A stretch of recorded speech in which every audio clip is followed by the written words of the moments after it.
Hello friends, welcome to Nirpa's Talk Show. This is your host Nirpa Chetri, a technologist and entrepreneur enthusiast based out of Bengaluru. Today I have a special guest, Ramakrishnan, who holds almost 3 decades of industry experience in various multinational companies, both in top level executive and advisor roles. And he also had been connecting with different business leaders and student communities to empower the society at large. I'm very glad that Ramakrishnan has accepted my invitations and ready to share his experience and thoughts with all of you.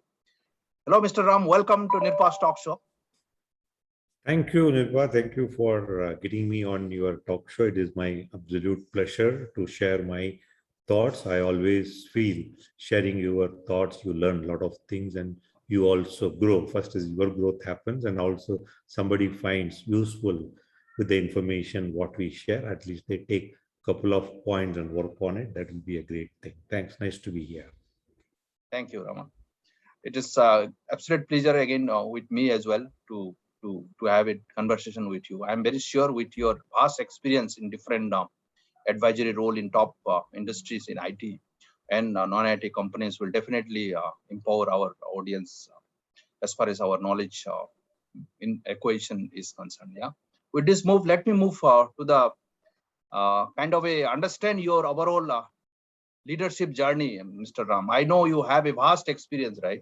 So how is your career growth as far as this industry's leader is concerned? See, I started my professional career in 1984. Correct. I started what may be the bottommost level in the organization and touched the grown up in the corporate in 35 plus years, 34 plus years, reached the senior most level for the corporate real estate and facilities as the vice president for corporate real estate facilities for India operation. And see, as I told you, I started with a Kumble typist. I don't know how many people will know what is typist is today, right? So from there, moving up and managing an 8 million square foot of office space across India and managing close to about 500 plus direct employees and 3,000 plus indirect employees for the department supporting me was real journey. One of the things is always I had the thing is what is that next I need to do. The day I started my job, I had a dream I wanted to. In those point of a time, I really did not know any of those management jargons or any of those things. I used to simply write in my diary saying that what is it I wanted to do, kind of a thing. Yeah. So keep looking at that, started. And in 5 years, I said that at point of time, I'm at the lowest level. I wanted to become managerial level.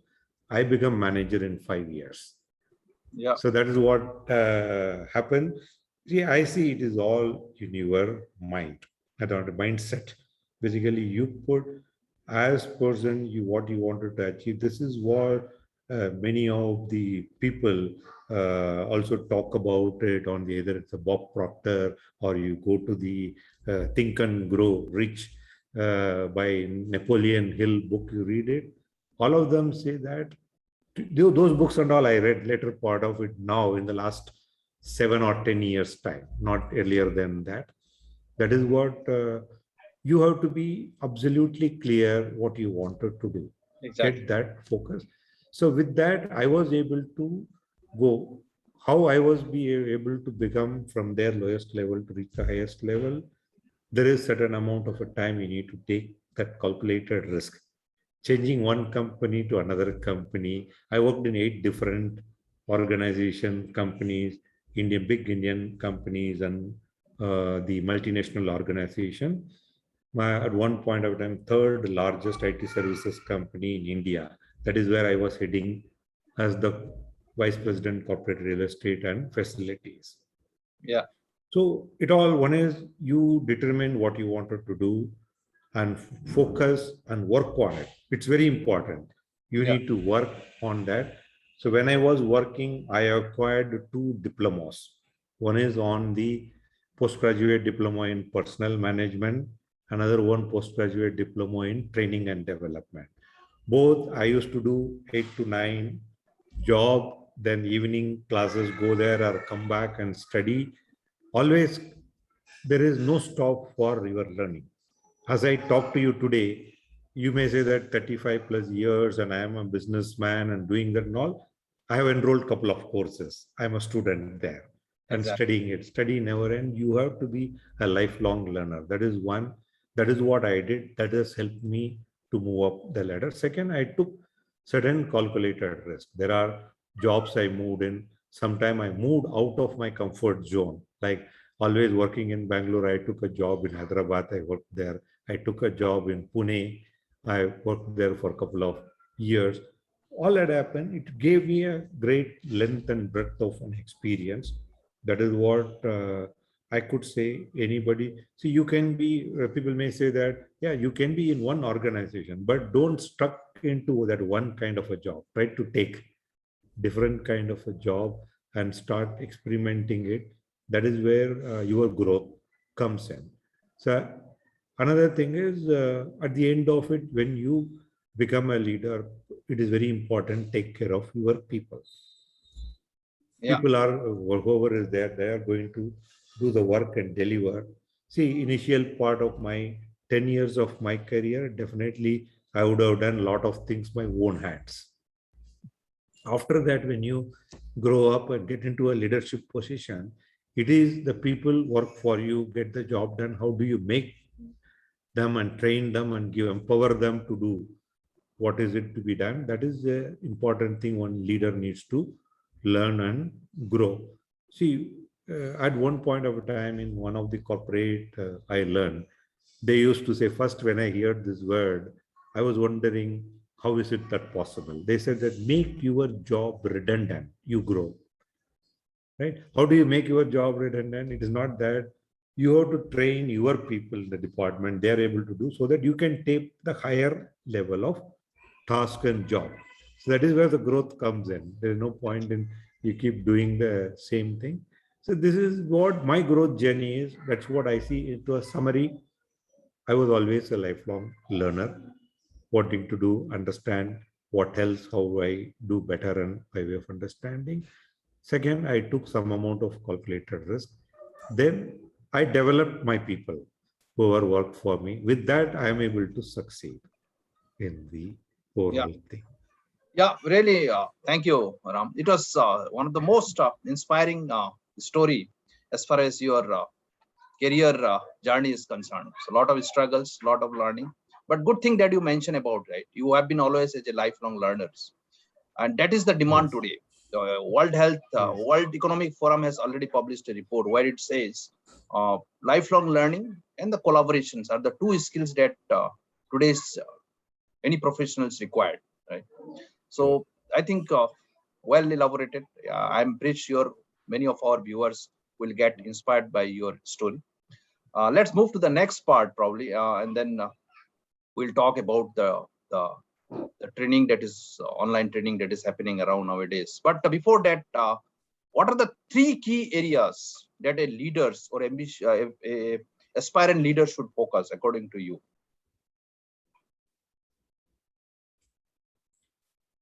See, according to me, the leader is one of the thing is focus on their self-development. True. First is one of the thing is as a leader, you have to spend good amount of a time, and that is where it all become important. Then how do you develop yourself, and also you become like whatever the walk the talk, and you become the kind of a person people will look forward to. So that is most important. See, one of the thing is people should see there is a value you are adding into them. Because of that, they wanted to follow you, they wanted to work for you. So that is the one thing as a leader you need to create that. So these are the thing very important as a leader. And also it is very important, we need to, as a leader, you need to look at everything with some certain amount of an empathy. Empathy in the sense you need to be very clear look at, don't reject anything on the face value of it. Okay, everybody's suggestions, everybody, whatever people say, try to understand them, because many times people in a corporate world, if you start getting understanding the thing with a little bit of empathy, things will automatically change a lot of the perspective at which you look at it. It changes. So that is what is important, to bring in that kind of a changes what people want to bring into the organization. Everyone wants to do the job and great job. As a leader, the job is how do you create that environment so that people can work on it. So that comes over a period of an experience. One of the things is you should not get threatened. Basically, it's not, see, nothing is, as a leader, many of time I had seen some other people keep everything with them, with themselves, which should not be there. And you need to allow your team and people to grow up and do that. See, I just, is for one point of a time, I was working as a general manager in one organization. In my team, there are people who are working in my team. I found there is one candidate who can also eligible to be as a general manager. So when I recommended him to be promoted as general manager, even including my boss and HR, everybody said that, why are you doing this? I said that he is to be there. I see that there is a thing, we will find out. He's doing a good job, great job. He needs to become a general manager. Then after that, let us look at what we need to do that. So I did that. After 6 or 7 months time, I become a vice president in that company. Right. Good point. It is not that I lost my job there. Exactly. That is the broad mind and the empathetic leader that you have demonstrated, right? Exactly. Yes, yes, Thank yes. you, sir. So yeah, really the life, the self-learning or investment to ourselves and empathy. These are the essential key points that you have advised to aspiring leaders. Well explained, sir. So with this, let me move to the current industry trends, especially in the training sector, right? Where country like India, the high, especially the digital penetration is extremely high, right? And if you want to genuinely empower the Indian youths today, we need to leverage the technologies in the education sector, technology in the business, and technology in the even in the governments, right? So today's context, right, where we are trying to aspiring to be a superpower in 2030. So what is your take on this? How across all the professionals should leverage this digital technology, especially in the field of education sector? See, education sector, as you currently look at, there is work from home kind of a concept is going to continue. Even companies open up, there is a large chunk of people going to work from home, which is going to be there. There's a digital adoption, which has happened. Now, I just ask you with a simple example. There are, like on the roadside, tender coconut vendor to the pushcart vegetable vendor, everybody started accepting the Paytm, Phone Pay, Google Pay, and all the thing. Are they going to stop after this pandemic is over? Not at all. It's not going to stop, right? Exactly. It is similar to that. The training industry, there is a great trend which has been set, saying that the online world, people find that there is a lot of advantages.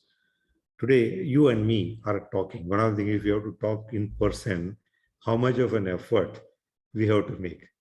The technology is making very simple, saying that you are in your work from home desk. I am in my work from home desk. We both are exchanging the thoughts and ideas. Similarly, I see that one thing people have to do is, what is that one niche? That is what last week in the YouTube, I put a video on how do you identify your niche and niche market. Yeah. What is that? See, you need not have to be a master of so many things. There is only one area. Start with that. Where is that you wanted to do? Either it is a public speaking, or either even in the public speaking also, there are people, branched out saying that I wanted to teach a grammar, I teach your grammar. I wanted to look at the voice modulation, I do that. There are, within that itself, there are 10, 15 industries you can take it. Try to look at what is that one area which you wanted to work, niche and the niche market. So last week I put the 10 steps given to them saying that look at how do you identify your niche and niche market. So with that, dig deeper into that rather than not trying to go everywhere. Identify that one niche market, go down and dig deeper, understand better, and start working on it. See, like today in the leadership card, we are doing a leadership training for the emerging leader, who are all the mid-level managers and leader. We see that they have a great potential to fine-tune their leadership skills and grow up. For that, we are developing, our focus is only emerging leader who is committed and wanting to grow their career. That is an area we are going to focus, and we are going to come up with, we have done 2 batches of training and we'll be doing 1 more batch, and we are coming up with online courses and various other things we will do. So that is an important thing you need to identify. Even in my other business, GenSource, I've said that I'm going to work with my niche market is, there is a 5,000 employee or less multinational organization. It is very clear. Yeah. I'm not going to go behind so many companies. I wanted to look at where are these multinational organizations when only with 5,000 employees or less. I go to them and offer my services, what is that I am doing it, and they will find useful and take my services, right? Yep. So with that kind of a focus, you may get some bigger companies also. And I got one big company which signed. As part of it, your focus remains saying that you wanted to go to this niche market. What is your niche area where you wanted to provide the services? Determine and go there and start working on it. See, now people, what is the mistake many of them are doing is trying to broad base and do, I can do this, I can do that also. As a corporate real estate and facilities manager, head of facilities, I've done, there are function, I've got 74 odd different jobs to be done. Yeah. I can't be master in, today if somebody asks me to do, I can do all the thing, but if you go there, people will get confused.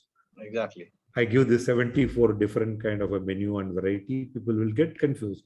I need to identify what is that one area with which I wanted to deliver the services. Go there, then same customer may find you some other area also to keep expanding that your services. Go to the next and kind of a thing.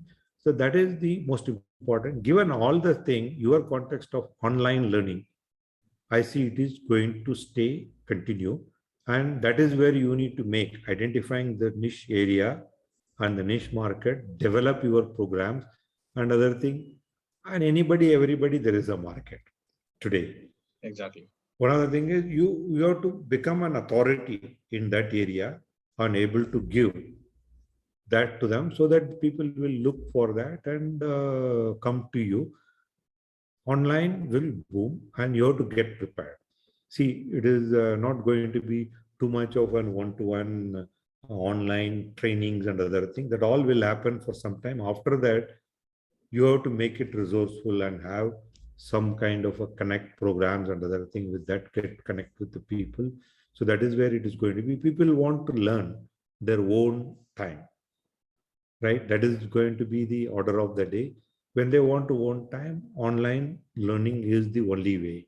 Wherein today there are many areas has come. Even I've been looking at, there are the health portal, like whether it's yoga or even those exercises and all, people have made it. Today you can choose in the app, you wanted to do 5 to 10 minutes exercise, there are 40, 50 odd exercises there, 5 to 10 minutes. But depending on your capacity, do that. And they have this beginner, intermediate and advanced level. Yeah. You choose what is that you wanted to do in that. So that is the way it is going to be. And you can do that kind of a thing only if you are able to identify your niche and become an authority and talk about that. so that in the same subject, you can talk for 5 minutes, you can talk for half an hour, you can talk for one day. Exactly. That is Yeah, the I thing. completely agree with you, right? Considering this online mode where people can access the resource irrespective of where he is. In physical mode, you don't have that liberty to access the resource globally, but in online it is possible, right? And it is, you can access the resource as per your own pace, even at morning, night, whenever you're free. And of course, the Yeah, when you are while collaboration that is driving today, audibles are there. You can listen to Audible. exactly, You can go there. Yeah. And do And that. yeah, in online mode, the amount of collaboration that happens is unexceptional, right? So I think there are huge benefit, probably as you said, but the human connect part will be slightly When you missing. talked about a collaboration, I wanted to give this example. See, our leadership card, where we are doing a emerging leader, middle level leadership program. Kiran is staying in Malaysia. Devesh is staying in Noida. And Ashish Datta is staying in Calcutta. I'm staying in Bangalore. We are collaborating and doing the program. This is the online world. Physically means it would not have been possible. True. True. And then because of this collaboration, you are giving the complementary skills and becoming a package which is suitable, kind of a shopping mall for audience, right? And that is what you are acceptable product today. Correct. Yeah. That is going to be the order of the day. You need to collaborate, how you can give a one-stop solution service. Collaboration is going to be the key. Collaborate with like-minded related people wherein you can provide. This is what I have done in the leadership card. Otherwise, gen source of the collaboration I wanted to talk about. See, we are a non-IT consultant. Okay, I had a collaboration with an IT consultant. Right, IT consultant, like the consultant factory, we have a tie-up now. Consultant factory and gen source, we are doing that tie-up. So wherein when non-IT requirement comes, we get the things through the consultant factory. When IT things comes up, those guys will do it on our behalf, kind of. I think that's where the collaboration also happens in those areas as well. That's going to be the order of the day. See, it gives power. Like today, individually, I wanted to do the training. I can do in certain areas. With 4 people joining together, we have broadened our horizon and what are all the areas we can cover and do that. It has become a huge benefit for yourself and also public consumer as well, right? Correct. Exactly. Yes. That's what it's happening. Yeah, I completely agree. So I think it was one of the most insightful discussion about the leadership's journey and about the online trend that is going on, irrespective of, it can be education, it can be other field as well. But at the end of the day, we should understand the importance of this collaboration and technology and how we can leverage in the best of the best way to benefit for ourselves and benefit for the society, right? So with this note, I thank Mr. Ram for his valuable time and valuable input. And I will look forward to connect with you again with the next episode. Till then, I thank my viewers for spending time with us, and we'll connect again with the next this kind of video. Thank you, Ram. Thank you, Nirpa, and your viewers. All the best. Okay.